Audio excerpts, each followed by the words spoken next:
evening, everybody. I'm thrilled that you're here. Tonight we are doing the third in our series of narcissism expert interviews. And tonight I'll have on with me a good friend of mine who lives in Liverpool, and she comes from South Africa originally. And she's an EFT, emotional freedom technique expert, as well as a women's empowerment coach. And we've known each other for a few months now, and we have a lot in common, a lot of similar things. And Shona is here. Cool. Jane, awesome. And Jeannie, cool. I'm glad you made it. Okay, it says adding. Hey, Kellyanne, I'm glad you made it too. I think Rose really likes Shona. Oh, there you are. Hello. Hi. How are you? Great. How are you doing? Long time no speak. I am well. So what time is it there? It has gone 12:30 p.m. Shona is doing us a huge favor. She's doing this live stream, and there's a 5-hour time difference between me and her. And so because she's such a good sport, she's here till like 2 a.m., which is completely insane. So I'm so grateful, and I hope everybody really appreciates having you on. And so tonight we're talking about self-care in the real world, especially if you've got narcissists in your life. So Shona, I have a question for you. What experiences have you had with narcissists or narcissism that you've seen or been in relationships with, or family members? What's up with that? Yes. Okay. So that is a great question, and I think I have to be honest with you. When I first came across the term narcissism, I had no idea what it meant. The reason I came across the term narcissism was because I was going through all this stuff in my life, and I had no idea, and I was trying to figure it out. I'm sure many of us had that experience where we need to understand. That's how it was for me anyway. So I had all these things happening in my life, and I have a master's in psychology, so my mind loves to work and try and figure out answers and figure things out, and little did I know at the time that that's actually the wrong way to go about it, in terms of not everything can be figured out with the mind and thinking things through, right? If you're anything like me, yes. I fell into that same trap too. The trap of thinking that somehow we're smart enough and we can figure it all out, and if we just had more information, if we could just put the puzzle pieces together, that somehow it would all make sense. And I mean, I don't know about you, but there's a lot of information, and dealing with the narcissist in your life, nothing makes sense. It's all topsy-turvy. It doesn't follow things that are rational. Oh, I'm so glad that you said that. And that's why having discussions like these really helped me figure out that I wasn't alone. I wasn't going crazy, and this wasn't a unique occurrence. And I find whenever we can get into healthy conversations with other people, where healthy conversation being where it's safe, where you're not going to get shut down, where there's none of the drama playing out, where you can actually be heard, where you can be seen as a human being in person. And I felt for me that was where part of the healing came, was just being able to speak and tell my story and be witnessed and be heard. That's a huge part of the healing, is just being able to have a healthy conversation with another human being in a safe space, where there are healthy boundaries, where both parties, or however many parties, can be heard, and we can really understand each other. Because we talked about this previously, Rita, where when we're stressed out, like, we can't really take in any information, and we can't really give clear instructions or information about what's going on for us either. So when I'm so glad that you brought that up. So my experience was, um, yeah, I was going through it just was really painful relationships. And I couldn't figure it out. I thought I was smart, intelligent. I had a master, well, not at that time, but I had a degree in psychology. I've been into personal development my whole life. Always been reading books, going to conferences, always trying to figure out how to have healthy relationships because relationships are really important to me. Um, and I really went into this relationship and these relationships assuming with this assumption that the other person would reciprocate. I thought I was bringing openness, curiosity, and we can figure this out type of mentality and approach. I thought I was bringing to this relationship sort of like a can do mentality, like doesn't matter what happens, every relationship has difficulties and differences. I had this positivity and almost naivete where I just thought I didn't expect, I expected the other person to be like me, and want to be able to figure that out and have this, I assumed that they would have this willingness, this openness, this curiosity to make the relationship work. And I was wrong because in my experience, this person wanted me to be basically things their way. It was non-negotiable, and it was incredibly difficult for me because I believed, with all the best will in the world, that we'd want to basically try and work it out and make it work. And I was just like, basically, this relationship really allowed me, it was a gift in some ways because as narcissistic and toxic and unhealthy as that relationship was, it allowed me to come up against my own barriers, my own assumptions, my own wounding, and my own desire to control and desire for things to be right and desire to work things out with my mind. And that was a real experience in surrender, you know, a really When I was, like, how much can I surrender, right? right. When I was a kid, I was raised in a very stressful and toxic environment. And I, in my world, that ended up being that was just how I lived life. But I'd watch TV, and on TV, there'd be these sitcoms, Cosby Show. Of course, we all know how that turned out. There'd be all these sitcoms about happy families, and they were able to resolve everything, in a half hour or less. And so I was raised thinking already that I was really crazy and really screwed up, and the rest of the world must be doing pretty good because my life was crazy. So it's like the sitcoms became a reflection of what I thought the world was like. And so then when I got out, when I got older, I would be blindsided by people because I thought they all were, the Cosby family, or I thought they were all different strokes or whatever it might be. And they weren't. And it was really surprising for me because, like you said, I tried to figure it all out, and when we think that we are smart, when we know we're smart, when we know we're capable, when we know we're empathic, it's very difficult to admit that we are in a situation that is causing so much pain and conflict. Because, like you, we're going to figure it out. We're going to get through this. We're going to solve the problem. It'll be okay. And that was the same attitude I had.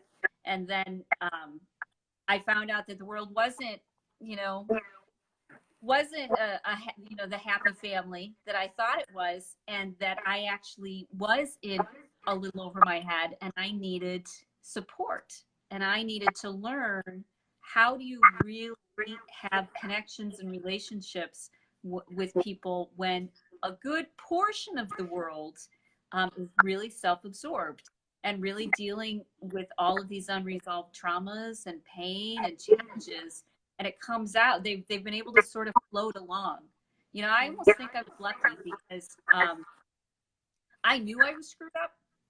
And because I knew I was screwed up, um, it was like uh, I could problem solve and I could look for answers, and I could get beyond my own, you know, limitations. But there's so many people that they've never gotten to the point where they really have to clean things up. They have to learn how to have relationship skills and social skills, and they have to learn how to get along with other people. And they never did. They just went from relationship to relationship, or you know, stayed in nasty situations, and nothing ever changed. It totally blew my mind because I always said it's growth mindset. You know, I was traumatized. I need to fix myself. We'll figure it out. And it's like the rest of the world isn't like that. They're just like, yeah, life is terrible and this is the way that it is. Really? It's like, it sounds like you had this you had this sort of awareness and sensitivity to realize that looking at different relationships, that you didn't come from this assumption that I know everything, that I'm right about everything. It sounds like you had this beautiful awareness of wow, there's things that we can all learn and skills that we can all learn and improve to have better relationships, which is quite different from someone who comes from a more sort of that end of the spectrum where, let's say, less aware, less self-aware, and you know, feels that they're right all the time and they have nothing to learn. I mean, that's a huge deal, isn't it? When we're dealing with people who think they have nothing to learn, and fact is, we're all human. We're none of us are perfect. Um, and I found that that is one of the biggest things for me that is a red flag for me, is when I meet people who aren't willing to admit that they are imperfect, um, and have that openness and willingness to learn. You know, it seems like a big deal for people like that. And I love this amazing quote by T.S. Eliot, which I'm sure you heard, and he said, a lot of harm is done in the world by people who refuse to think ill of themselves. Mm-hmm. And that just was very profound for me when I heard that the first time. Mm-hmm. And I'm not talking about because I've heard other people, you know, and this is not about having a low self-esteem. This is not about thinking, oh, I'm unworthy and I have nothing to give, because that's not true either. That's just like flipping over. You know, that's the black and white thinking that comes up, where it's, you know, either or thinking. You know, either I'm everything and I know everything and I'm right all the time, or I know nothing and I have nothing to give. You know, and that's not what we're talking about. You know, we're talking about that healthy, that healthy in the middle balance where we all have gifts, we all have strengths to contribute, we all have amazing experiences, our unique personalities, and we're all on this journey of discovering, you know, more of who we are, discovering more about the world, improving and figuring things out along the way, you know, and developing and growing in relationship with other people. Is that something you've You come know, across? I hmm? Oh, I was gonna say that, you know, so I've stayed connected and close to a number of people who really they come from a very self-absorbed place, and in those times when we're really able to communicate, you know, when they're able to let their guard down and start telling, you know, really speaking more of their truth, one of the things that keeps coming out is that they say that they feel so fragile. You know, Mm. so the narcissists that I know, they come from a place of feeling so fragile and so on edge all the time Mm. that they feel that this is the only way to protect themselves. This is, you know, that they've got to do this. If they don't do this, that they'll go crazy, and they don't have the resilience to try things and learn, because it means you'd have to fail. It Yeah. means you'd have to listen to criticism. You'd have to listen to other people's opinions. And that fragile mindset of thinking that, they could break any, which, when you get broken by a narcissist over and over and over, you realize you've got lots of resilience. You realize your strength. It brings us through that. And we have the self-esteem, we develop it because when you're knocked down over and over, you start to learn how to stand back up again. And a lot of narcissists, I don't know how often that they've really allowed themselves out of their comfort zone to realize that, they don't have to behave this way. But, Yes.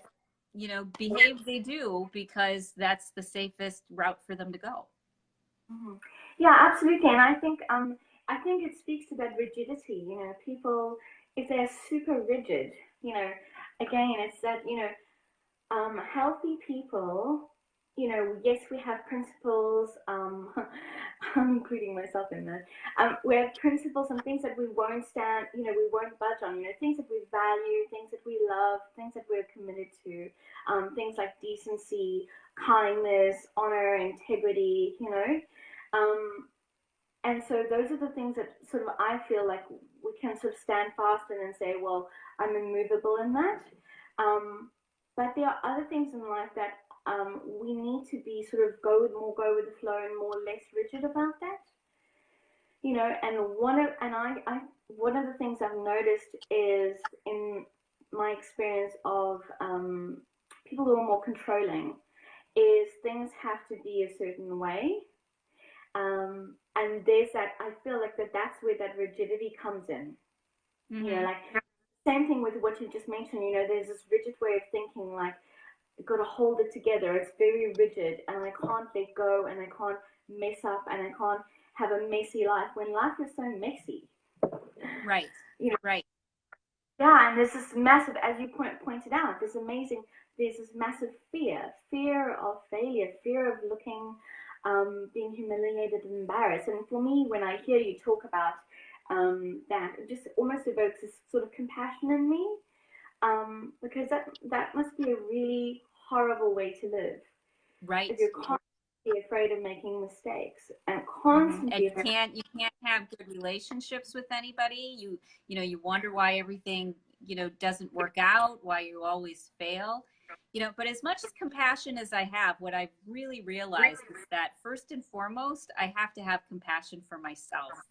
I have to recognize and realize that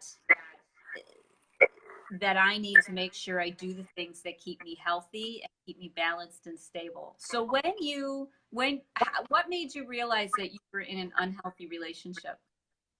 Okay, good question. So again, coming from this very intellectualized person who I'm like kind of driven and wanted to achieve a lot and study and learn, when I realized was nothing I tried was working, like nothing.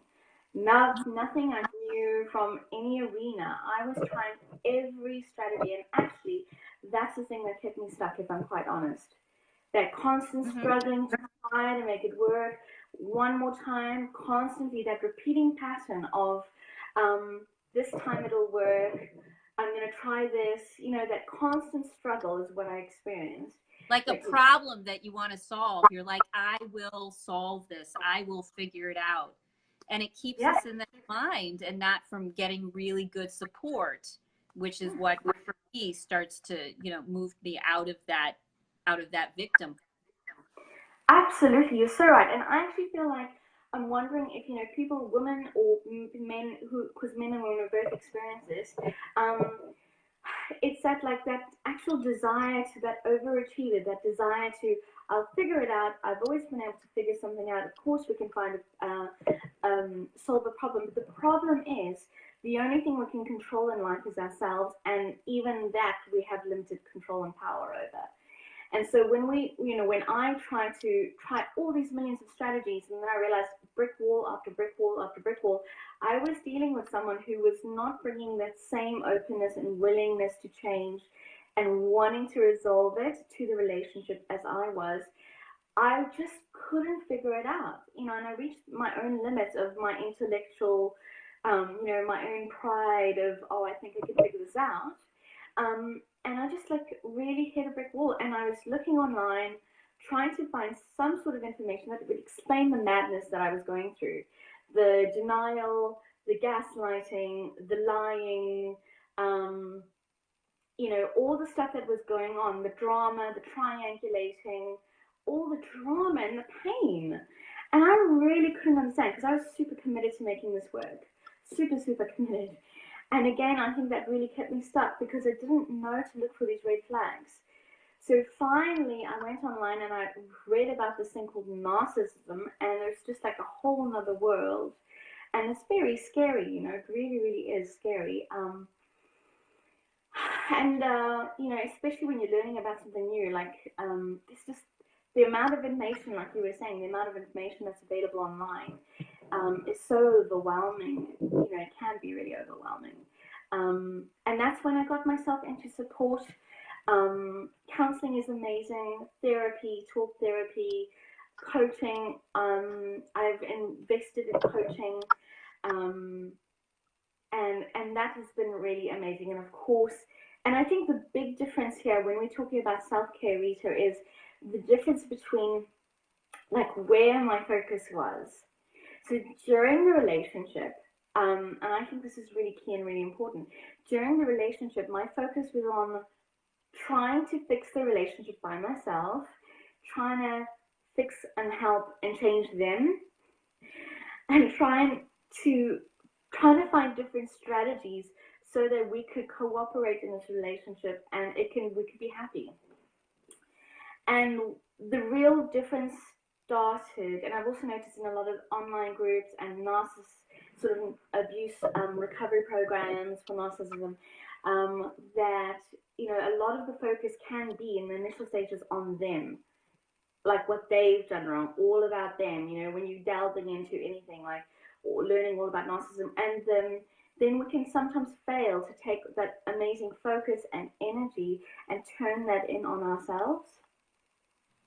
Right. It's And almost like an obsession, isn't it, where we obsess about what the other person's thinking, how they're going to respond, what can we do next, what's our next strategy, how's it going to work, you know, how should I respond to that? And we put all of this energy focus on trying to manage their emotions, which aren't manageable because the reason they're being emotional is for their very own personal reasons, and not at looking at what can I do that will make me feel grounded and stable and calm and back into my center. You know, we won't sleep, we'll spend, you know, hours, we'll skip things that we need to be doing, you know, in arguments, we won't, you know, get the priorities done because of this obsession. And when you're absolutely spot on, when we start to obsess not about the other person, but about what can I do that will make me feel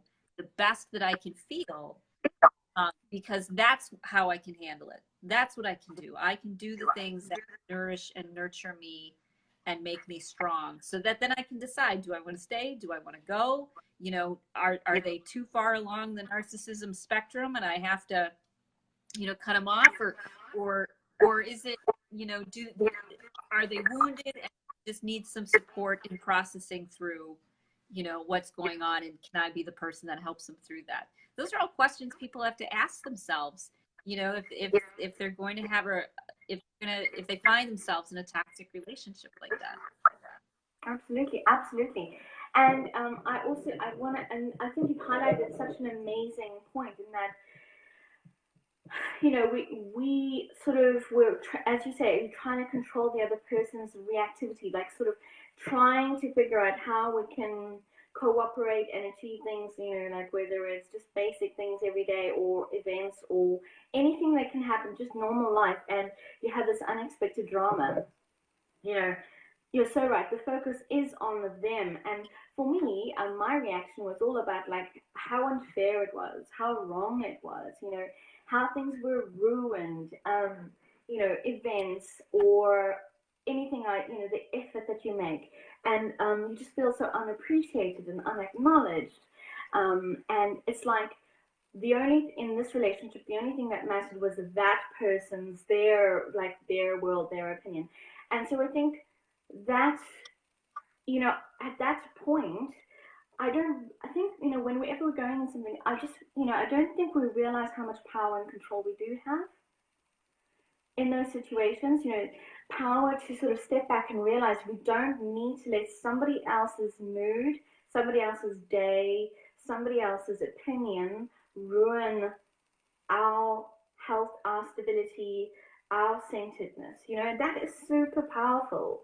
Realizing that we can draw a boundary and actually not allow that person to tell us who we are. Not allow them to make us sort of doubt ourselves. When you start sort of, as you said earlier, like you wonder when you go through all this drama and stuff, you sort of like, the natural thing is to wonder, well, I guess an empathic person is going to go, oh, what have I done wrong? What can I do better? Whereas right, how can I fix what's my part in the responsibility? Yeah, and we're then sure. in circles trying to fit around that person and accommodate that person, as opposed to what you were talking about earlier, about, well, what can I do? What's gonna make me feel great? And I think that's a fantastic distinction. That's the number one question. That's the number one question I'll ask myself when I'm feeling conflicted is, what can I do right now that will help me get back into, my centeredness and my groundedness? What can I do that will bring me back to myself? And, and it can look like pretty much anything. When people say self-care, what I always feel, and that what I heard other people, when I talk to them about it, is that self-care is this big giant thing, that it's big, that it's bigger than we can even try, like losing 400 pounds, or it's too much of a cognitive leap to even start doing self-care. And my number one tool for my self-care is saying, what do I need right now? What will help me in this crazy situation? What will help me get back to myself? Do I need to leave? Do I need to eat a snack? Do I need to, block them for a while? Do I need to take a nap? What do I need to do right now to get me back into that centered, rational place? That's like my number one self-care rescue sort of. I love that so much. And I want to expand that, if I may, a little bit, because I think that is so important, so huge, because you're talking about, okay, you've realized, all right, I'm off track here, I've been triggered, this conversation is not going well, something's happened, there's drama, and you have actually figured out and realized, okay, enough to become and actually ask yourself, what do I need in this moment? And I just want to really slow that down, wonder if we can really slow that down and figure that out, because I don't know if I'd love to hear your experience, but in my experience, being able to slow that whole process down, and just go, hang on a second, actually this is not going well. Like really slowing that down, and I think that's a really good key for me, has been to just really, really slow that down. Take a breath and realize, okay, I've been triggered. Have that awareness, because I think that is so important. If we can even have that awareness, I have been triggered and I'm not in my right mind now, I'm not in my best self, and then have a list of tools, self-care tools, to bring us back into the moment, that's amazing. But before we can even go to those tools, whether that is deep breathing, going for a walk, having a cup of tea, exercise, stretching, whatever it is, it's so important to be able to, first of all, take yourself out of that situation, because having the awareness that, whoa, I've been hijacked. My system has been hijacked now, and I'm now in fight and flight. And whatever's going to come out of my mouth is not going to be wholesome and healthy and helpful. That is That's super important. And I think, in my experience and what I've been reading, is that's addictive. Like that wanting to be right, and that drama is addictive. The Well, and science. it's addictive for both parties. When I was a kid, I grew up with a lot of a lot of emotion going on, and it wired me to be someone who's comfortable and drawn to, this these high, this high level of experience. When I heard, I know it pretty quick because one of a few things happens. If I if I have an adrenaline dump, then my whole body will shake for like 10-15 minutes and I'll be cold. And my face will look completely still, but, and I'll be rational and reasonable, but my body will be shaking. That's one way I know I'm absolutely triggered. When that happens to me, I'm like, wow, isn't this interesting? Or I'll sob and I'll cry so much and I'll be like, yeah, this is interesting. And there's a little bit of you end up feeling kind of alive when you have those big chemical releases in your system. It takes you to kind of a level of awareness and aliveness that that's really tricky. And you kind of have to get to the point where you say, you know what, this is good and this is fun, to be like, wow, look at that, my whole body's shaking. But eventually, you're like, no, because now I have to spend 4 or 5 days recovering, from this dramatic adrenaline release. And Absolutely. so it's very, it can be very attractive. We love how it makes us feel until it makes us feel, way too wiped out. At least for me, because I grew up in that sort of situation. Absolutely, I can so relate to that. And I think what you've mentioned is so super important as well, because it sounds like you and I are maybe similarly wired, where we're like, you have this adrenaline rush, you've got the cortisol, the norepinephrine, all those hormones that like gear us up for a fight and to really meet life's challenges. But not everyone is like that. I know people who they freeze, and this is like the worst thing. They're really afraid of confrontation. So when there's any difference or confrontation, people like, so you got the fight, flight, freeze, flop, friend, right? You've got all these different personalities and ways that this can look for different people, but it's still the fight or flight response. So some people will freeze in the moment, and that's like the science is showing how those memories and that trauma get trapped in the muscle. Those memories get trapped in the cell memory. And then there's the fight, obviously, where people are like, yeah, maybe A-type personality, or where you're gearing up and you're ready, you can meet the challenge. And so in those circumstances, like the vision sharpens, you get focused. That's what that stress response does. It's there to help us survive, right? And so, but it's different for everybody. So for some people, that's why some people get super critical and highly focused and hyper, vigilant and alert and aware. And then there's the friend response, which is like, okay, let's do the friendly, trying to befriend the enemy. And then, and then there's the flop, right? So a lot of people say, well, after the fact, after they've calmed down, or after all these hormones have washed out of their body, they're like, either like, why do they say that? It just came out of my mouth. I don't know if you've had experience like that. It's wow. And then, or why didn't I say anything in the moment? If you look at what's going on in the world with Me Too and people who are assaulted and raped and hurt, there are people who just like froze in the moment, and Right. they kick themselves for it, and they're so super judgmental, and they like wonder, why didn't I do something, why didn't I run, why didn't I scream, why didn't I say something? But you know what, it's not something that's conscious, it's an automatic instinctual process. And again, all of these things really invite us to have compassion for ourselves, you know Right. yeah, And no when matter. someone has childhood trauma, I was just reading about this today, dissociation. That was one of the things I struggled with for a long time. And I still do at times, is where I disassociate from a situation. And when trauma happens when we're children, and trauma is considered, I was reading about that too. Trauma is considered anything that happens that we were unable to really process through and feel and think through at the time, you know, or soon after. And when we can't process it through, it becomes a trauma for the body. And when we've got these traumas as a kid, because our personality isn't quite developed, you know, at least for me, I developed the coping mechanism of just disassociating.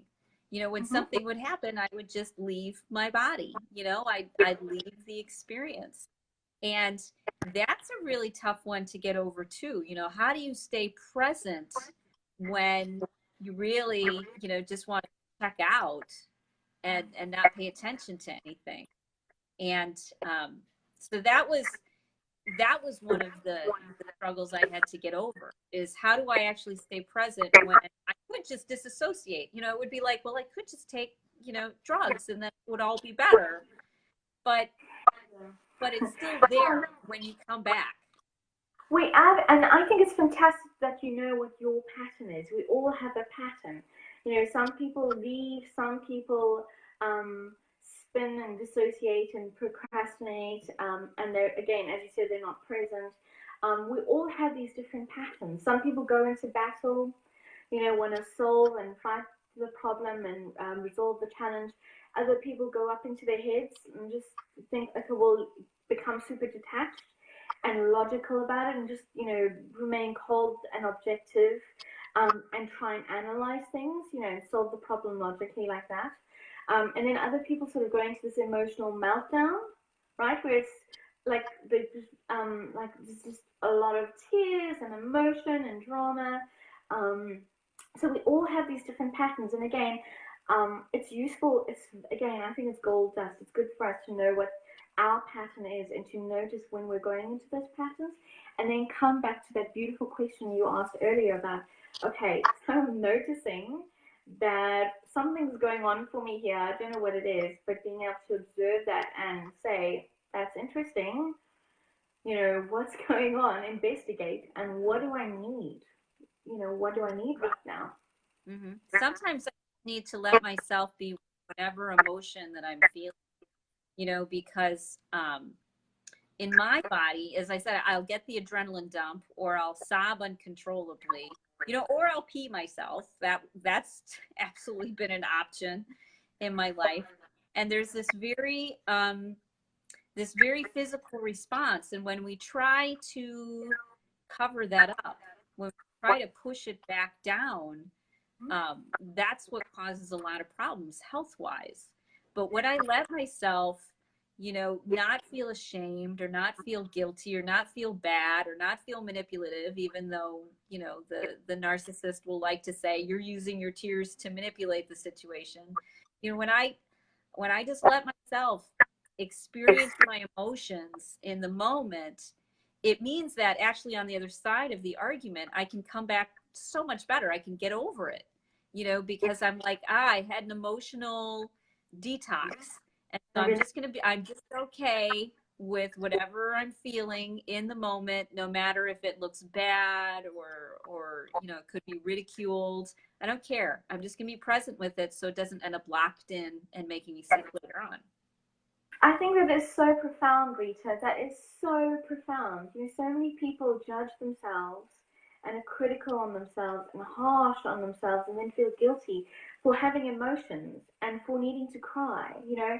And I think it's profound that you've been able to, that is profound, that you're able to allow it, just allow that and accept your emotions and reactions as they can. We're not saying, you know, like no one's putting that on anybody else, but that is a healthy way of containing your emotions by noticing, okay, I'm going through that, and I'm not going to judge myself for whatever it is that I need to cope in the situation. And I think that is an example of profound self-care. So when you first started to discover that you might be in a toxic relationship with where the rules were entirely different than, you know, the 30-minute sitcom at 7:30 at night, what did you start to what did the coaching and the therapy and the other things, what did they bring to you in terms of self-care? What parts and pieces did they start to help you get into place? Quite a lot. I think it's quite a lot. There's a lot of pieces. So I really want to make this as valuable as possible. So the thing that came to me was, number one, build in a sort of a daily ritual of time for self-care. So that's number one. Making it a priority. We can talk about why these things happen, and not blaming, but looking at how we don't want to allow ourselves to be hurt or open ourselves up to unhealthy relationships. And one of the ways to do that is by prioritizing ourselves and by prioritizing self-care. So for example, creating a ritual, a non-negotiable ritual in the calendar, like it's so important. As you said earlier, when we are so giving, we're giving to the other people to the point of sacrifice, where we're at our own expense, then that's an unhealthy balance, right? Giving is a great thing and being generous is amazing. But when we start to, it's at our own expense and it's detrimental to our own health and well-being, then that is a line. That means we're not taking proper care of ourselves. We don't have healthy boundaries, physical, emotional, mental boundaries. And so that's number one. Number one is it's got to be like if you had a client or a doctor's appointment, it's just non-negotiable. Like, you won't break that for anything. That's your time. Every day that you take time for you to think about your priorities, your values, who you want to be, do things that fill you up and fuel you and that are pleasurable. I think pleasure is a huge self-care thing, because pleasure has so many benefits. It changes our hormones, the balance of chemicals in our system, changes our focus. Pleasure is huge. So number one, non-negotiable commitment to self-care. Again, you mentioned the word obsessing earlier. Being vigilant with ourselves and taking control and responsibility of ourselves. So about what's going on up here, like, what are we thinking of? If we're spending 95% thinking about somebody else and what they're going to be doing and how, then we know that we're out of balance. And bringing that back to what I can focus on, what are my thoughts, what am I going through, what are my priorities. So number one, self-commitment to your own health and well-being is super essential. Like, it's a non-negotiable. It's got to be that is a deal breaker. It's just got to be non-negotiable. Then, like, really thinking, like, taking notice, like, whether you meditate or you use mindfulness, becoming really aware of what's going on up here, like, what's this environment like? If our bodies and our hearts and minds and souls are gardens, what can grow in there? Is this a beautiful hothouse full of nutrients and positivity and well-being, or are we creating an environment and a cocktail of sort of, disease and toxicity? Like, what's really taking responsibility and accountability for what's going on here? So taking the focus off that person and back onto ourselves and taking responsibility. Pleasure, what you said earlier, like, what do I need and what's going to make me feel great? And again, we're not saying, that's just not about, like, okay, I'm going to go on a shopping spree, and soothe myself that way, or do anything else that's unhealthy and just replace that behavior. This is about taking actions that are going to be healthy actions, things like investing in ourselves, taking time out, having these self-care tools like breathing, taking deep grounding breaths. Everyone has a different way of feeling grounded, like whether it's walking in nature, journaling, meditation, mindfulness. I love all of those. Those work really well for me. Reading is pretty awesome. Getting a good night's sleep, the basics that we all know, but we don't always do. getting enough water every day, eating healthy meals, stopping obsessing about the other person, and really being the generating force in your own life. Mm-hmm. One of Stop the waiting. Yeah. mm-hmm. One of the things that um, one of the things that always got in the way of me doing self-care was we're kind of brainwashed to believe that we don't deserve self-care, that we should be above self-care. Somehow we should be able to do everything and be everything. And if we need to do something to get grounded, or that makes us feel good or treats us well, then it means that we're weak. You know, And self. we've been trained to think that caring, you know, making sure you get your needs met and that you're nourished means that you're weak, that you're stupid, that you don't have everything pulled together. And the opposite is true. You know, the women who have everything pulled together are the ones, like you said, who make rituals and self-care and pleasure non-negotiable. You know, we say there's nothing that's going to get in the way of me doing this. And those are the women that are able to really break out of those situations because you get the resources, you get the health, you know, Yeah. you get your inflammation down. So now you look at the narcissist and you're kind of like, really? That's what you're bringing into the table? You're crazy. You know, we don't get as hijacked by it. So Yeah. we tend to think that we have to do it all by ourselves, and that if we, you know, do things that make us feel good, that we should feel guilty about it because it Yeah. means that we're not strong enough and that we haven't earned it. And if we would just be more thoughtful and sensitive, maybe then we, you know, deserve to take a bath, you know, something like that. It's really, really ridiculous how we've been kind of enslaved, you know, by these beliefs about what a good woman is supposed to look like. And it doesn't include regular baths and nourishing food, you know, and setting boundaries in Yeah. the world, you know, in the mental world, construct we've been given, we've been told those things, you know, just demonstrate that you're not good enough. It's crazy. Exactly, and where do we learn these things? You know, we learn by example. We don't. No one sits us down and says, "Okay, darling, you're never allowed to take care of yourself. You don't do this." We learn these things by osmosis. By it gets handed to us, you know, by our culture, by our religion, by our environment. We watch how the role models in our life treat themselves, and then we take that on as our sense of value too. You know, where we don't learn to value ourselves and we learn to give our power away. Again, as you say, you know, waiting for someone to give us permission or tell us that we're deserving or good enough, you know? And I think that is one of the most powerful things that I learned in getting support, you know, in counseling and in getting coaching as well over the years, is taking back the power and control in your own life, not asking for permission from other people to live your life, to pursue your goals, to follow your passions and pleasures. Um, Dealing with that inner critic is super important. You know, however anyone can, you know, chooses to do that, that's up to them. You know, mindfulness meditation is, and I do tapping, and I highly recommend it. It's a clinically proven tool that helps you deregulate your nervous system and switch off the fight flight response. So you know, out of all the tools that I use, I highly recommend tapping.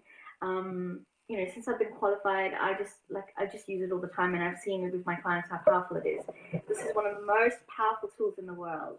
Is tapping, emotional freedom technique, or EFT. And so that is a huge tool for me. I have to be honest, that's my go-to that I learned after my coaching. But it's important because it helps you to really separate what's going on in reality in the present moment and what's going on up here, you know, and figuring out, you know, the things that we think, we just get handed to and we never question it. We never question those beliefs, those that lack of value, the lack of worth, the lack of deserving, the waiting for permission. We never question that. No one taught me to question that. I Well, learned that. I remember looking at my mom and Yeah. she bent over backwards.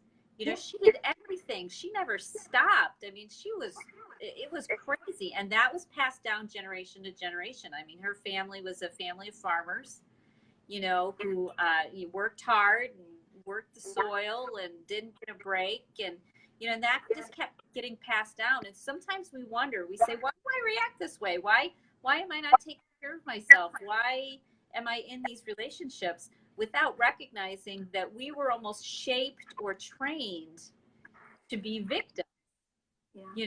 We were, that's what we learned. And it was passed down family member to family member that this is what a good woman looks like. And we really have got to start breaking these bonds and Yeah. these chains of thinking that a good woman or a successful woman is someone who doesn't need anything and doesn't need anybody, and that's exactly the opposite. We can't get anywhere if we try to do it by ourselves. And community was one of my biggest tools, because having other people that you can get good thoughts from, that are in your corner and on your side and keep you thinking clearly and are rooting for you. When you find a group of people that have got your back, suddenly you're like, you know what? You're right. I don't need to put up with this anymore. What am I going to do next?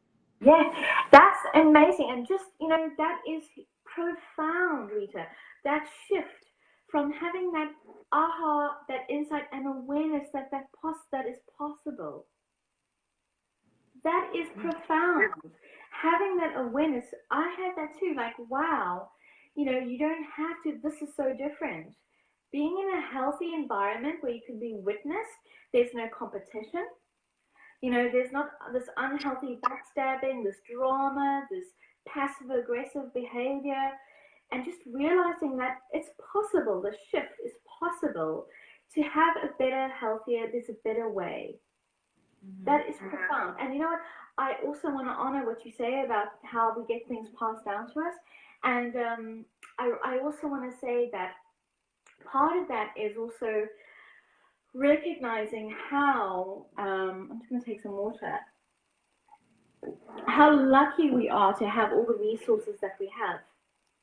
Right. I've just been watching this BBC documentary about science and the story of science. And it's all the latest inventions were all about this scientific thinking. It's all about machinery. We work with computers, we work with laptops, we work with machines and technology. And there's been this assumption, this worldview where humans are compared to computers. We even have these amazing sci-fi, which I love, where there's this combination between computer technology and human, And so, as you were saying, this idea that you can just keep on going, like a computer can do all these calculations and just keep on going. We're not computers. There's this inherent assumption. A computer or a car can go and all it needs is some gas and oil and a checkup once a year. But we are not machines. We have ebbs and flows. We have like, I don't know exactly how many, but it's fascinating. I love the biology and how the body works. And we have like quite a number of clocks and different rhythms that are happening in our system all the time, and we, as you say, we tend to push through that. We don't, and this is where the mindfulness and meditation comes in, and listening to the wisdom of our body. If we can listen to our body and not push through, we'd never do that with a car. If you're driving with a car on a highway or motorway and you get a flat tire, what we tend to do as human beings is just keep going. I'll just figure it out. I'll sort it out another time. But, we tend to do that with our bodies and take that for granted almost in a way. And sort of like, oh, I'll take care of that later. That gets put to the bottom of the priority list, right? Whereas if we can really lift that up and actually really pay attention and be mindful and become more aware of the wisdom in our bodies, science talks about how our intuition and wisdom is housed in our gut. It's in our bodies, and if we can use that beautiful combination of our intellectual analytical thinking together with that mind-body wisdom of what our body and our sensations and our intuition are telling us. That's where we get the magic, where we Right. can make great decisions, we can think clearly. How many have been in a relationship where we did have red flags, we did have alarm bells go off, but right. because we're maybe not trained to listen to that, or we're not trained to value that information, we just steamroll right over that. And we lean on our assumptions and go, of course they're going to be a good person. Of course they're going to treat me as lovely as I'm treating them. Of course they're going to bring the respect and the openness and curiosity that I'm bringing. When you make these assumptions, instead of really tuning in and listening to what our bodies are telling us and listening to those red flags and those intuitive hits that go, well, something's off here, Right. Well, and the more, it's kind of, it's that self-fulfilling prophecy of where, for me, when I get stressed out, I can't eat, right? I can't eat. And when there's all that emotional turmoil, then I'm exhausted, I can't do anything. And so what happens is, because I'm stressed out and I don't eat and I'm tired, now I can't make good decisions. Now my body's inflamed. Now everything hurts. And when our digestion is off, our brain gets inflamed. When our brain's inflamed, it now makes us feel even more vulnerable and sensitive and overreactive, and so it's about the choices that we make. And when we're in these toxic situations, we tend to make choices which will make us physically feel worse. And then the worse that we feel, the easier it is to manipulate us. So it kind of like fits in that weird little master plan of, if I wear them down, then they'll just do exactly what I tell them to, because they won't have enough energy to break out, and break free. And so starting to say, what, today I'm going to make sure I drink enough water. My psychologist gave me a tip the other day. She says, look at it this way, that when you drink raw water, it protects you from a lot of that emotional nastiness. It protects you from that. And when I thought about it like that, not like, oh, I should drink water because it's good for me, it keeps me hydrated, makes me feel better. When I thought, no, I need to keep these Looney Tunes from sticking to me. And the way I'm going to do it is by making sure I drink my water on a regular basis, so I can be, hey, that's not right. That's not appropriate. So it's a defense, making sure that we're hydrated, that we have the fiber, that, we're taking our anti-inflammatory type stuff, that we're getting our gut in order, and the probiotics means that we start to break out of those bonds, out of the bonds of our own mind and our own beliefs. Mm-hmm. Yes, absolutely. And I think what you said is super, super important about breaking free from that sort of that pattern, just that repeating pattern. The energy, you said, when they're like, you feel like you're being worn down, hey, it's just like this constant wearing down. That's another sign it's not going anywhere. It's not going well. That it's more, that it might be more work than you thought. And from now on, now I know, I make sure that I see my psychologist every single week, that I've got lots of close friends in my life, that I do things which are healthy for my body, that I make sure I have a lot of pleasure in my life. And that's what I do to protect myself from a lot of the negativity and a lot of the anger and the selfishness that is everywhere. It's the best protection I know of, which is to really do things that take me to my highest version of myself. Yeah. And when I'm there, then I do anything. And boundaries for me are huge, like that. Boundaries have been a lifesaver. When when I was, I don't know, was it 20 years old or something, I was lucky enough to go through a boundaries course with a group. And I tell you, that was just, again, mind-blowing and shifted my life in such a big way. And I've just been a massive, passionate, like a kind of a scholar or a learner or a lover of boundaries, because I've seen how valuable they are. But you know what?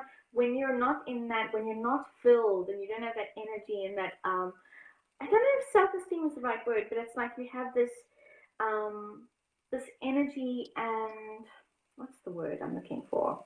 Is it confident? Confidence, yeah. Confidence, confidence, energy, sort of maybe self-esteem, wherewithal, and where you not have this constant inner critic of you shouldn't do that, all the shoulda, coulda, wouldas, and you're able to set boundaries that are healthy without feeling guilty, without worrying about consequences, because when you start setting boundaries, people don't like that. When you change, people don't like it when you change. People like you to stay the same way you've always been because that's how they know. It's like a dance, like Harriet Lerner talks about. I love this analogy. Like we're in this dance, and when you change your step, it's like they want you to do the same old dance you've always done. And you are learning new steps for a new dance that's going to be healthier and more supportive for you. Yeah. Yeah, being able to set boundaries, learning boundaries, I must say, I think that's been one of the biggest, biggest things because I feel safer. I have more, feel like I have more power in myself. Just not like ego tripping power, but just like that. Wow, like I am my own person. This is where I end. That's where that person begins. I don't have to take on, their emotions, their anger, and also to be able to take responsibility for my thoughts, my feelings, my behavior, and my actions, because that's all I can really change and control. So boundaries is a massive self-care, huge self-care thing that has helped me tremendously. Well, it took me forever to really get a handle on what boundaries were, because they always seemed to me to be something they were a mystery to me. I didn't even know what boundaries meant. And a few years ago, uh, I was talking to a friend of mine and we are talking about boundaries.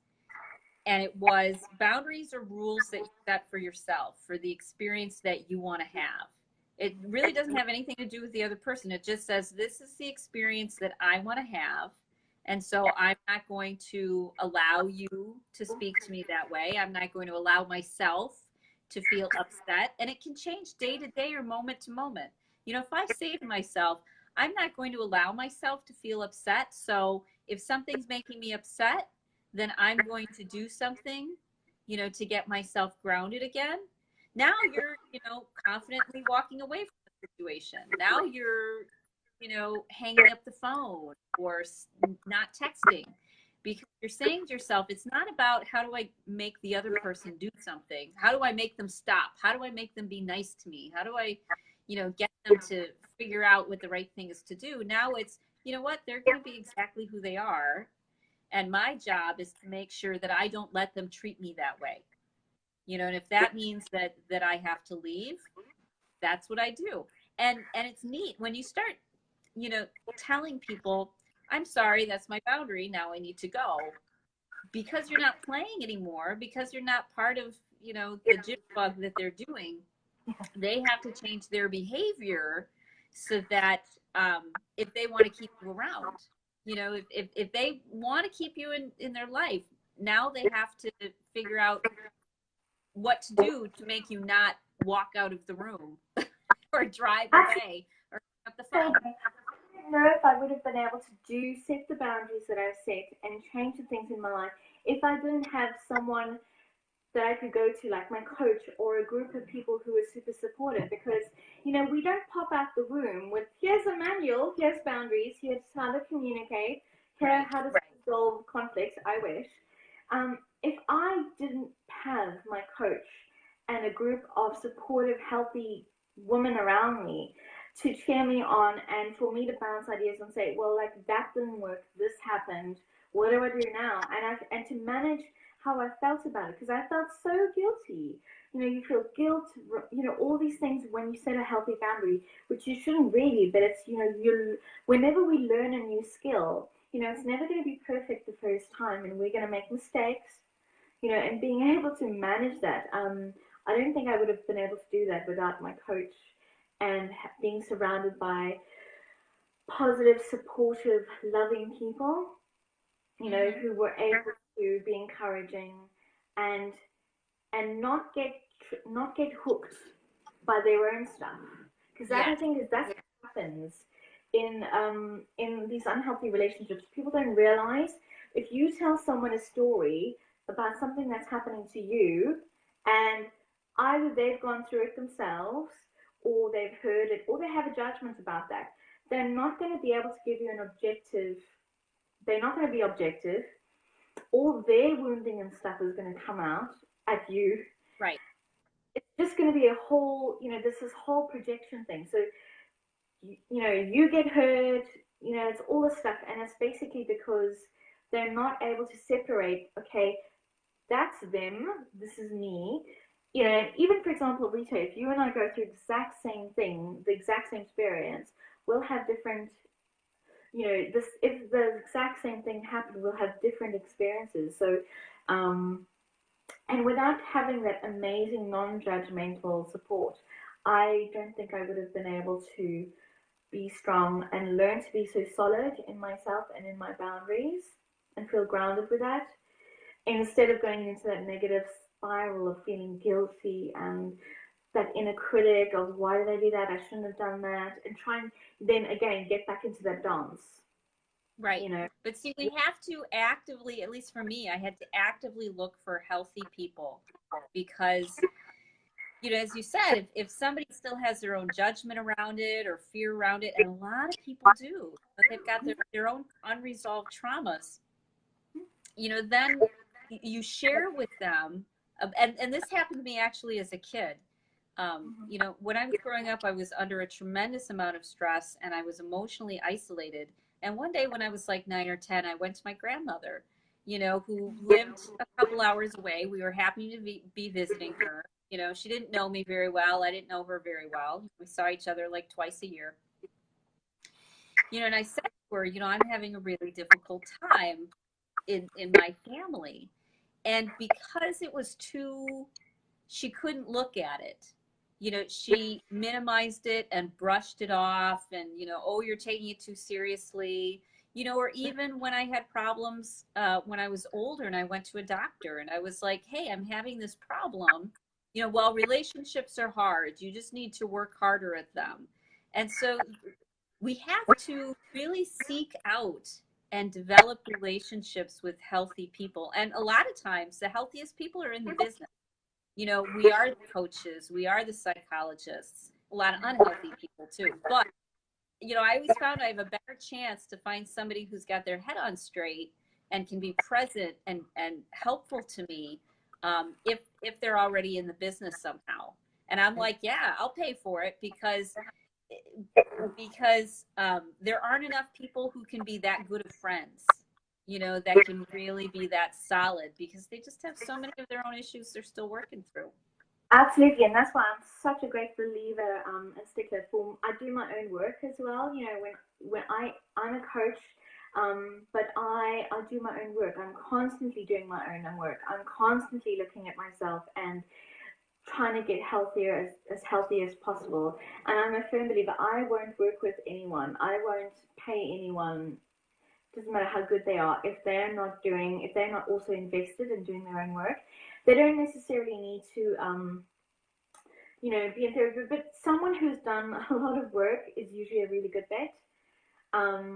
If they don't have their own coach at the moment or whatever, but it'll be someone who has done their own, like the coaches I can think of that I've worked with, they did their own work. They did their own work, and they're constantly, again, coming back to that openness and willingness to learn, and that sense of like, yes, I have this experience and I have this expertise and I can help you. And I'm also, making sure we don't, because we all have blind spots. Oh, yeah. Yeah. And I guess it helps that we love learning, doesn't it? We love learning. Yeah. So, I mean, when I think about relationship and work, for a long time, I really didn't know what that meant, or that you have to do your own work. You have to do your own healing work.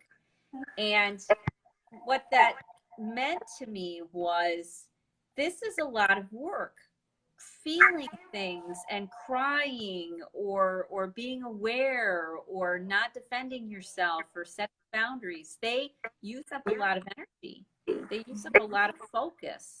And it's to go through the process of feeling emotions that you've suppressed for decades, of working through the beliefs that keep you trapped in how you feel.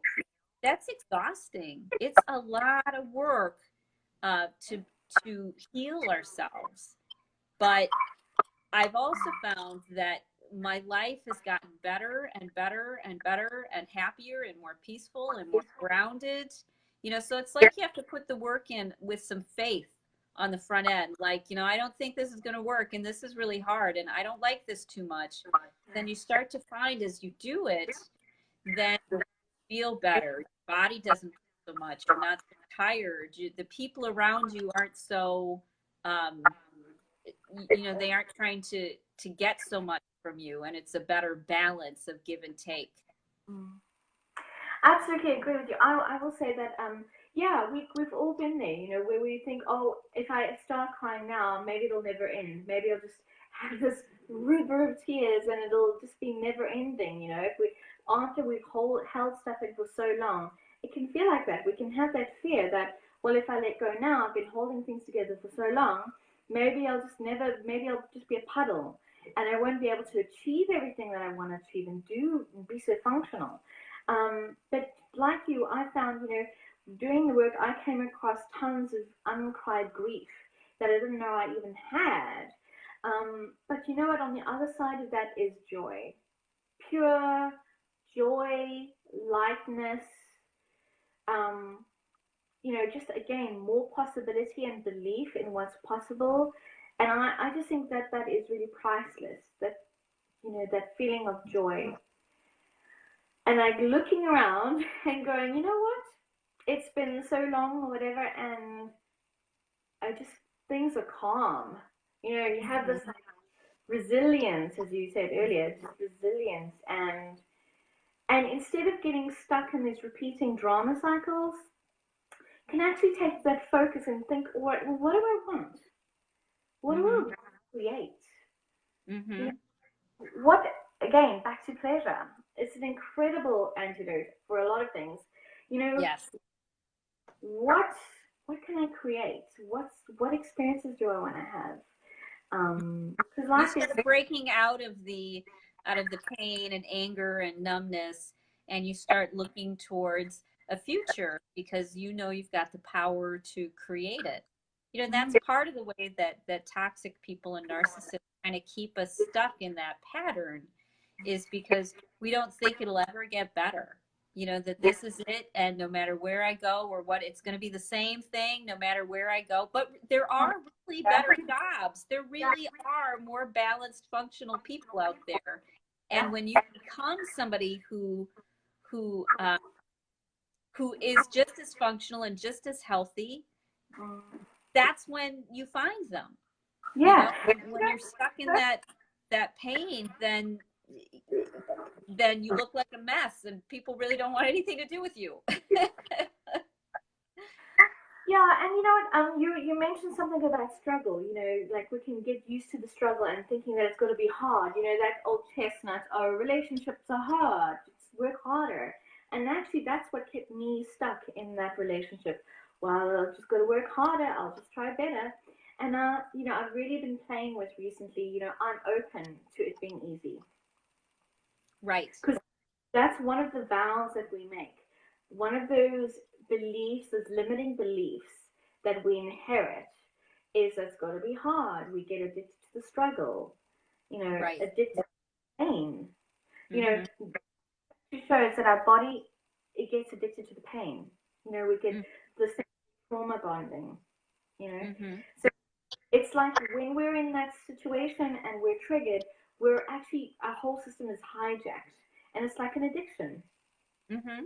Sure. And to come off that addiction and replace that with healthy things and things that we want to create. So, example, instead of having this adrenaline rush, okay, I feel alive, I can solve the challenge, I'm rising to the occasion, like using that now that we know what our pattern is, challenging that into something, channeling it into something positive. Okay, so for example, like, is it going on roller coasters? Is it going on adventurous hiking? You know, taking the things that we know about ourselves, having this healthy self awareness, and okay, if I like to feel like that, how can I do that and be intentional about that and create that in a way that's positive and healthy? You know, is it doing adventure sports or challenging ourselves to something else? And I think bringing it back to I'm open to it being easy. That we don't have to be addicted to the struggle and the pain. Right. And Right.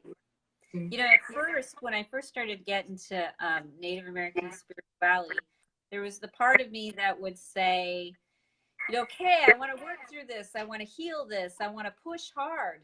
And then after you get difficult experiences, you start to learn that you need to ask for it to be as graceful and easy as possible.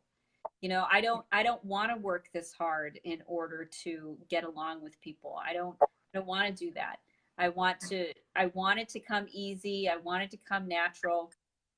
And when you start thinking that way, your mind starts looking for solutions to that.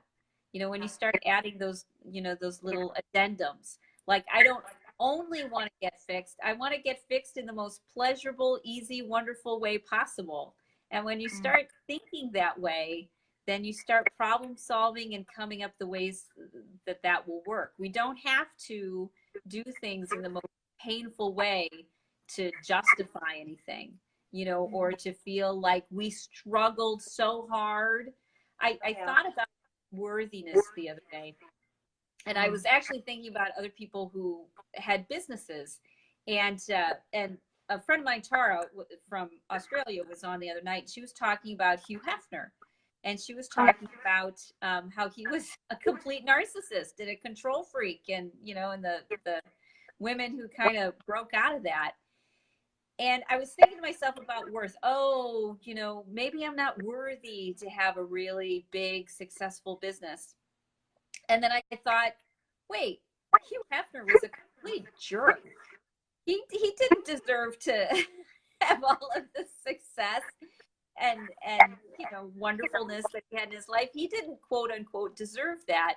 So that's a terrible benchmark for us to say that we're worthy or we deserve to have things good in our life, because plenty of people who by our standards are super undeserving, are getting the things that make them happy, that make them successful. So we can't let whether we're worth it or not get in our way, because because that's just not how the world works. It doesn't matter whether you're worthy or not. It matters whether you have enough resources coming in that you can be the highest version of yourself that you can. Yeah, and I think what you're saying is absolutely profound, because just even having that awareness to question that thought that says I'm not worthy, I don't deserve, that is incredibly huge. That is a huge, powerful, some people say quantum leap. That's a massive shift. Having that awareness, and you can use that, you increase your self awareness, because awareness is always the first step in any change, any tool that you like and you prefer. But mindfulness is brilliant because it really helps us to notice what's going on, and meditation is really excellent for that too. And tapping again, I'm not ashamed to say tapping. um, you know, being able to actually really, really be aware, number one, of those negative thoughts like I don't deserve it, or I'm not good enough, or haven't worked hard, or not yet. Maybe one day the ship will come in, and replace that with a positive affirmation or a positive thought. Like I'm open to it being easy, or I'm releasing pain and struggle in my life. I love that's Carol Tuttle affirmation, releasing pain, struggle, and suffering. I really Giving like that. ourselves giving ourselves permission to think positive thoughts, to like ourselves, to find qualities that we enjoy about ourselves. That's a really important part of self-care. When we look in the mirror, and even if we read a little sticky note that says, um, you know, because I'm alive, because I was born, it means that I have value. Absolutely. Even just saying those thoughts and starting to rewire our brain and rewire thinking patterns is a wonderful self-care, because now we're nourishing that spiritual sort of part of ourselves that needs those positive thoughts, that needs to feel like we're worthy and have value, and that we can be.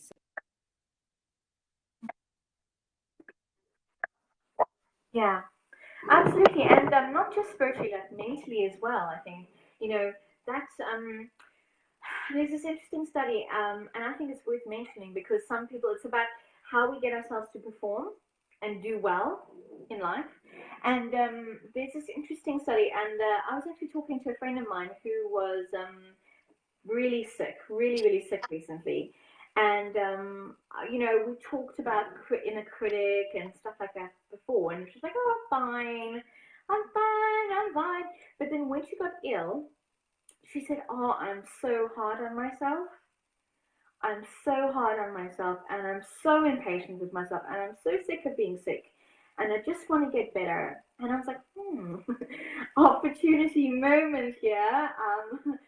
And I just wanted to, be loving. And I think that's where being authentic and being loving in relationships and having healthy boundaries is, in the past, I wouldn't say anything because I wouldn't want to upset anybody. But because I love this person and I care about them, I was willing to be honest and take a risk and say, you know what? Is that healthy? How does that make you feel? Mm-hmm. You know?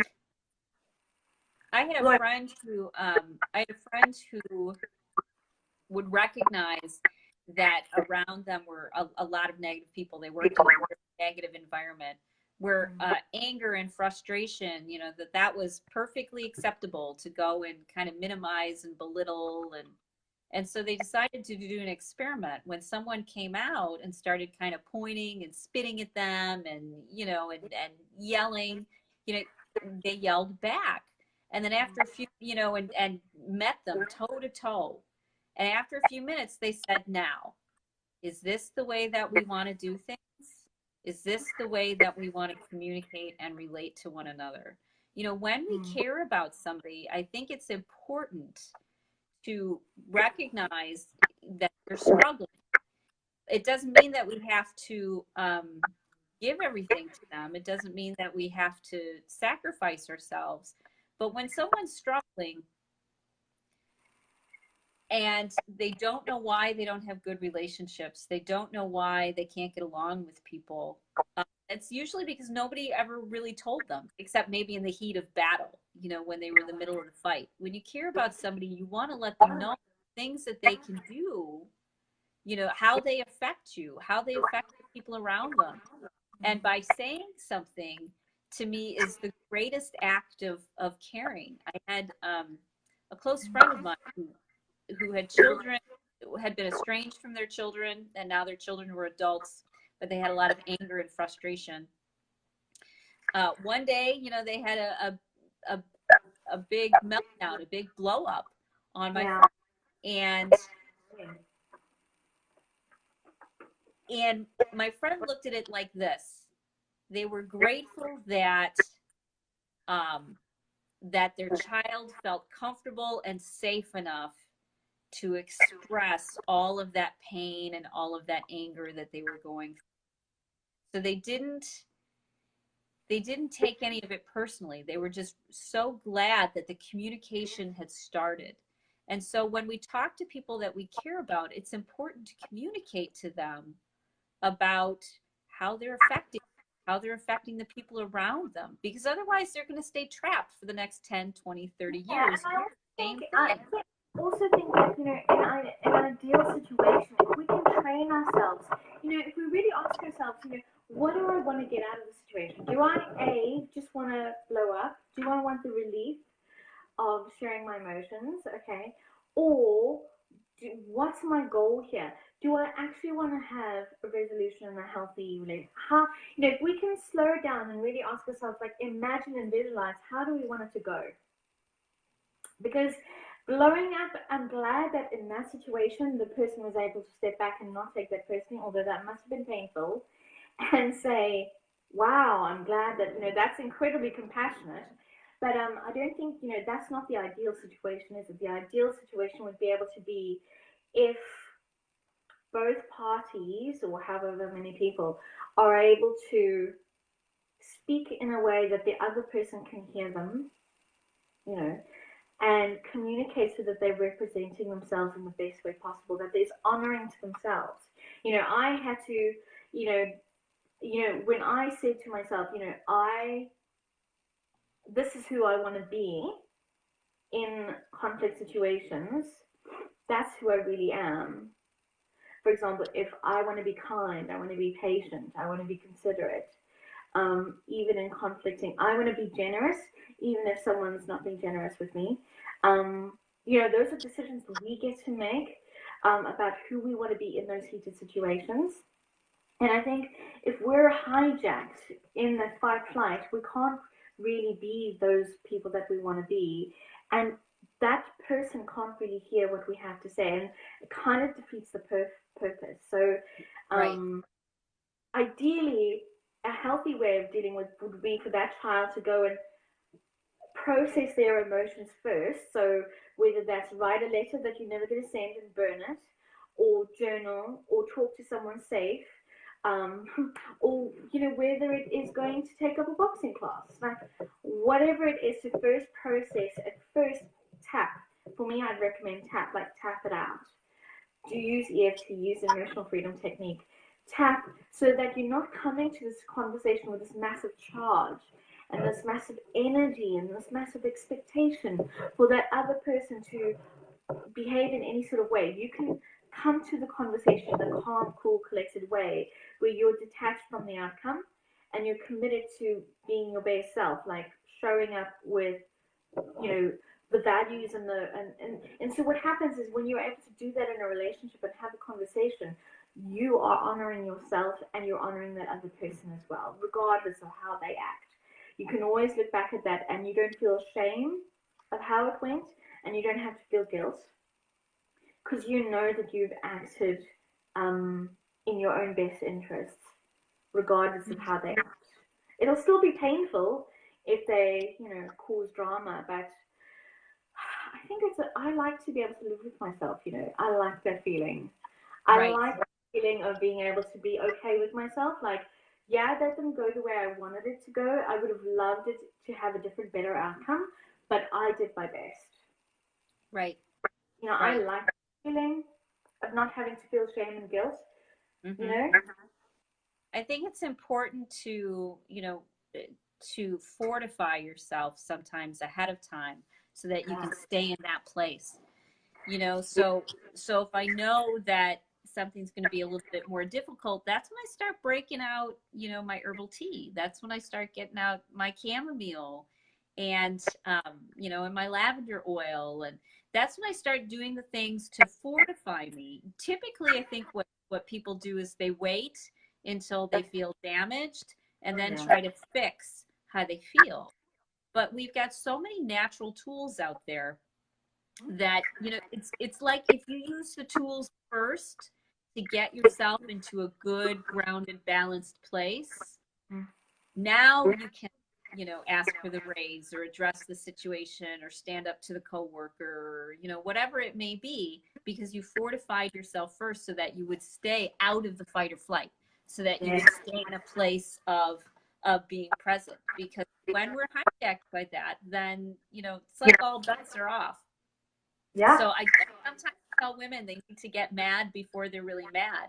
Because if you're going to wait until you're so mad that you're going to walk away, I hear women telling me about their divorces and how, like, I just wanted to get rid of these people. I just wanted to get them out of my life. And so I gave them everything, and I let them take it. And because I just wanted it to be done. And Yeah. recognizing that, when you're in a place of fight or flight, you are Yeah. not in your best self, and you're going to make decisions which you're going to regret later on because they're coming from just trying to stem the pain. So And keeping ourselves agile by not letting ourselves go into that panic mode. absolutely, I couldn't agree more. And you know what? That really speaks to me of when you know you're not having good boundaries and you're not setting boundaries if you feel resentful. Mm-hmm. The minute you start feeling resentful or unappreciated, they don't appreciate me. Look at everything I've done, offer everything I've done for them.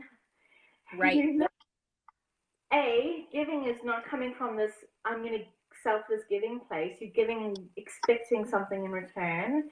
And Mm-hmm. B, set a boundary. You haven't gone, you know what? This is how much I'm doing, and I need time for me. And I've given enough, and I'm now going to go have fun. And I'm going to go Right. play. You know, that's a great sign to know boundaries. You need to set some boundaries. And where's my giving coming from? Am I giving, from this place of expectation, wanting something in return, or am I giving because I'm truly giving? And I think that's really important to me. Right. Yeah, because we know when we're in relationships, when we're giving, and you just can feel the strings attached. I don't know if you've ever had that experience, and it Mm-hmm. just doesn't feel like a true gift, you know. Mm-hmm. Right. And yeah, and I notice in myself if I ever start feeling resentful, I'm like, yes, Right. That's your boundaries. cue. That's your cue that you're not doing good enough self-care too. I pay a lot of attention to my own feelings, either guilt or resentment or whatever. And I've come to realize that a lot of my emotions are a reflection of my physical self. And so when I'm feeling sad, I'll be like, "Oh, am I a little dehydrated? Is that why I'm feeling sad?" When I'm feeling anxious, I'm like, "Did I have too much salt?" And I start recognizing that my moods are a reflection of something bigger that's going on. And I love when I I do love that, that that curiosity control. you have. Mm-hmm. I love the curiosity that you have. I love that you're able to go, did I have enough water today? Or did I have too much salt? I love that. I think it's a beautiful process. Slowing down to be able to be curious instead of Mm-hmm. jumping. In. Mm-hmm. Well, it's taken me decades. I mean, I tell people that I've been working on this stuff since, my entire life. And so what happens is, you know, I, I I started to realize many years ago that my trauma as a kid was one of my biggest gifts because it started me on this path of self-reflection, of making better choices, of getting into a good space, of really sorting these things out so that by the time, decades later, it's like, yeah, I'm okay. I can handle this. I'm doing all right. Whereas a lot of people who maybe had bad experiences or narcissists in their life, but didn't have something they could hang their hat on to say, yes, this happened to me. You never really, you're always able to kind of skate by without needing to figure out why you feel so terrible, or why, because you're able to just sort of stave it off until you're older, and then, like your friend, you get really sick, Yeah. or it turns into, some disorder.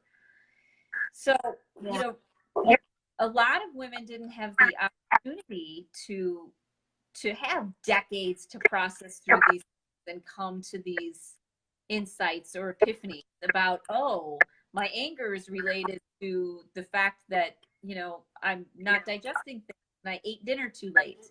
You're not able to make that connection just because people haven't had enough time to make that connection. They haven't needed to put all that work in. And so that's part of my job, is to be like, hey, I'm gonna make these connections for you. You're feeling sad. How much water did you drink today? You're feeling angry. Did you take your probiotic? It's so important, and I love that you start with the body as well. I think that's it, and it's part of actually one of the other thing that I haven't mentioned yet, the biggest part of self care, huge, profound, that I learned from my coaches and support is being able to parent yourself, Yes.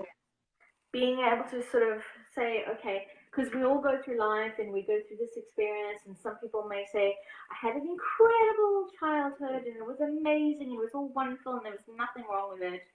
And then you have other people who went, yeah, it was touch and go, it was difficult, there was difficulties.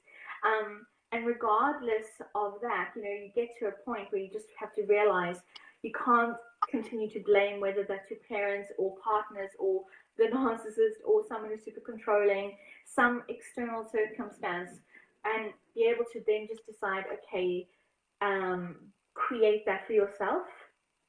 You know, so then, okay, great. So when I'm triggered, what do I need? Asking yourself that. That's just incredibly powerful. Being able to say, I don't need someone else to meet my needs. I don't need XYZ or some external force or person to make me feel happy. Mm-hmm. You know, to be able to generate that and have just love your own company. Mm-hmm. You know, Well, it's just not effective, you know, and that's what I see a lot coming into my office is helping me help women realize it's as justified and self-righteous and perfect as it may be to, you know, to go in there guns blazing. It's not it's not really very efficient or effective. It's like you and I, you know, where we sat there trying to intellectualize everything, you know, what's going on, what does this mean, how do I solve it, maybe if I turn left, maybe if I turn right, what if I go up, what if I go down.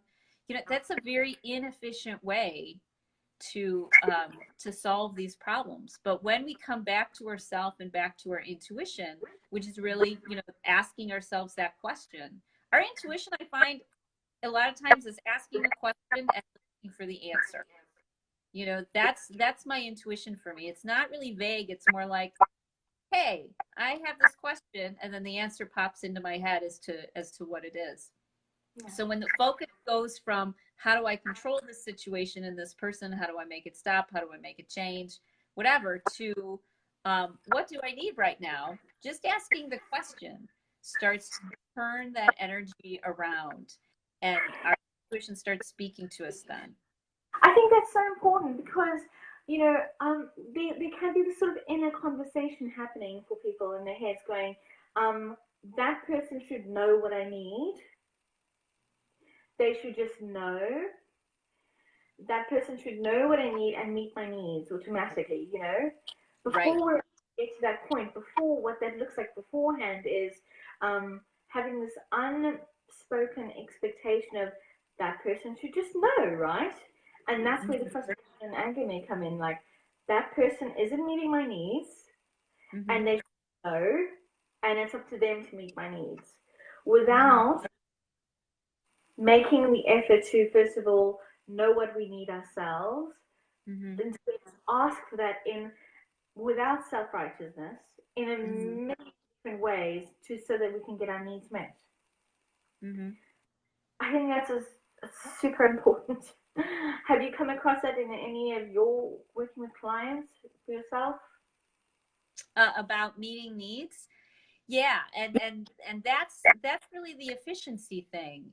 When we wait for someone else to make us feel good or make us feel better, we're going to be waiting a really, really, really long time.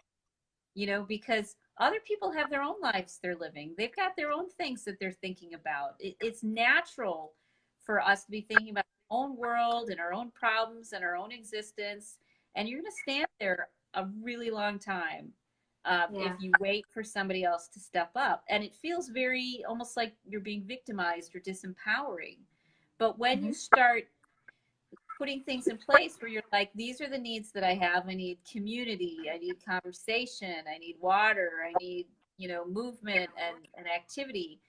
When you start realizing what you need and making sure that you get it, that's the Mm-hmm. game changer, because now you're going from being worn down and wore out and can't think straight and your brain's foggy Yeah.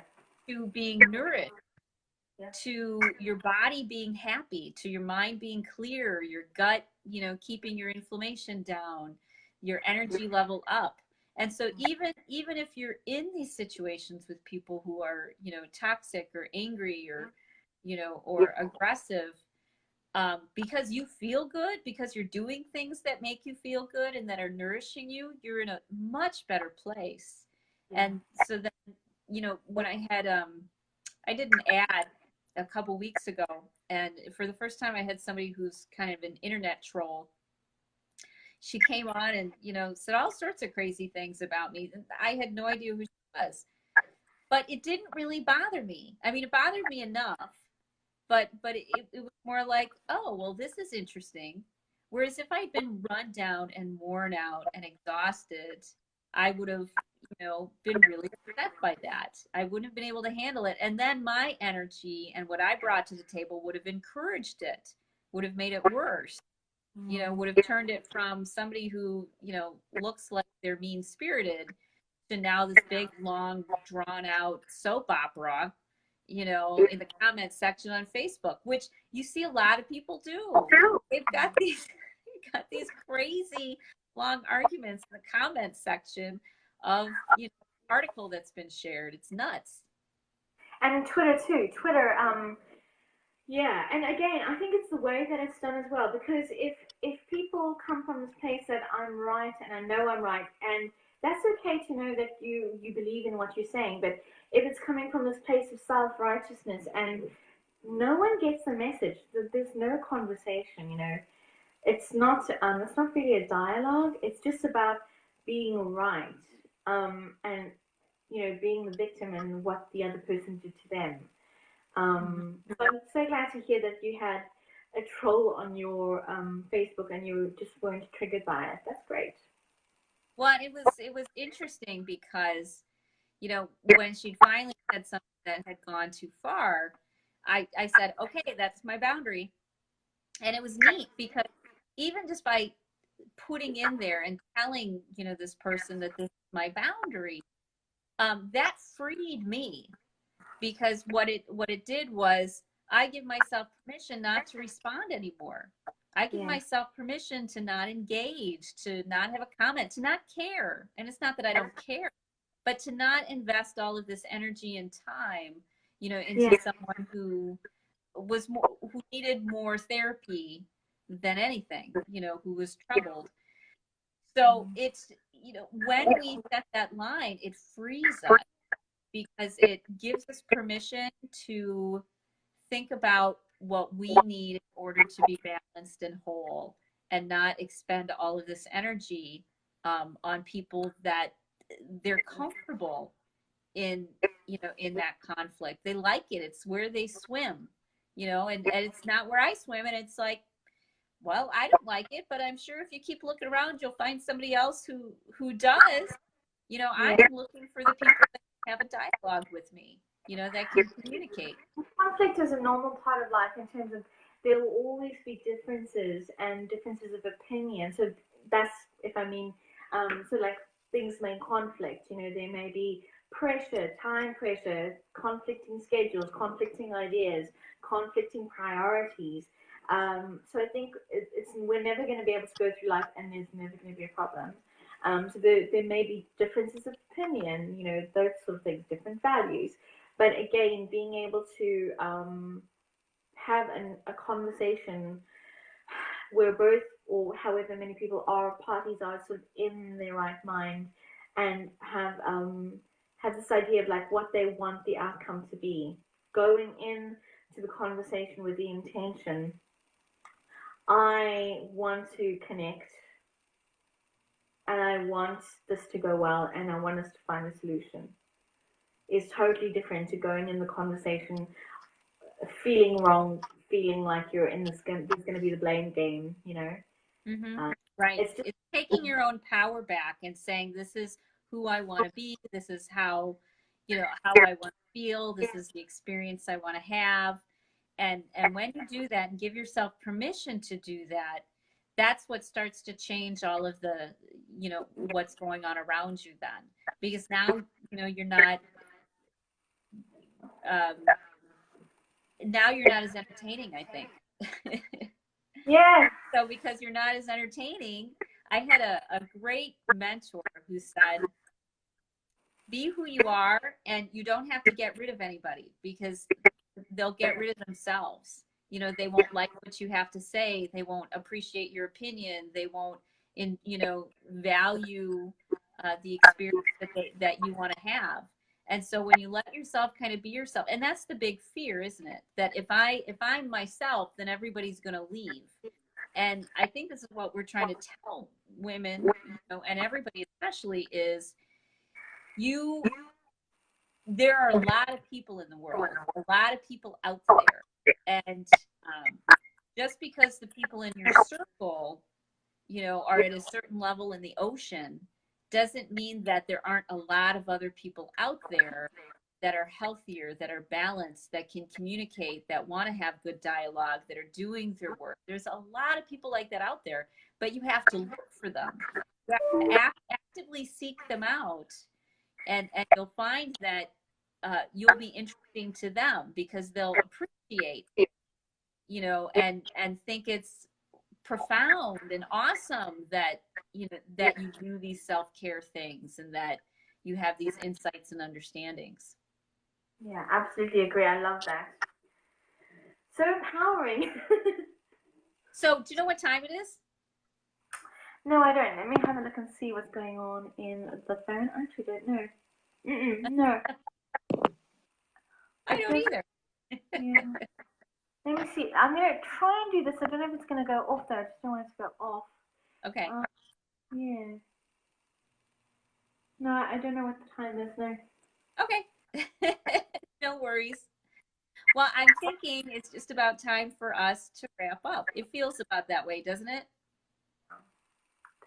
So, is there anything else you'd like to add, Shauna?